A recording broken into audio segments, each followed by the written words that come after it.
आपल्या आयुष्यामध्ये भरपूर फ्रेंड्स असतात आणि कालांतराने काही दिवसांनी जे आपले क्लोज फ्रेंड्स असतात ना, त्यांच्यासारखाच आपण विचार करायला लागतो. कारण संगतीचा परिणाम आपल्या विचारांवर, सवयींवर आणि शेवटी आयुष्यावर पण व्हायला लागतो. चांगले फ्रेंड्स असतील तर त्यांच्यासारखं आपणही वागायला लागतो, चांगले विचार करायला लागतो. एखाद्याला फिटनेसची आवड असेल तर आपणही जिम जॉईन करतो. एखादा पॉझिटिव्ह विचार करत असेल तर आपणही तसेच पॉझिटिव्ह विचार करायला लागतो. म्हणजे काय, कळत नकळत या सगळ्यांचा परिणाम आपल्यावरही व्हायला लागतो. पण संगत नेहमी सकारात्मक असेल असं नाही.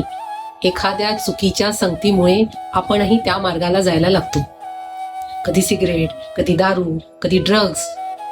अरे एकदाच घे, काही होत नाही, अशी जी सुरुवात होते ना, मग ती एकदाची नेहमी नेहमी व्हायला लागते. त्यामुळे खरा मित्र तो नाही जो नेहमी चुकीच्या निर्णयामध्ये तुमच्या बरोबर उभा राहतो. तर खरा मित्र तो आहे जो जेव्हा तुम्ही चुकीचा निर्णय घेता, चुकीच्या वाटेने जाता, तेव्हा तो तुम्हाला अडवेल आणि सांगेल की हा रस्ता तुझ्यासाठी नाहीये.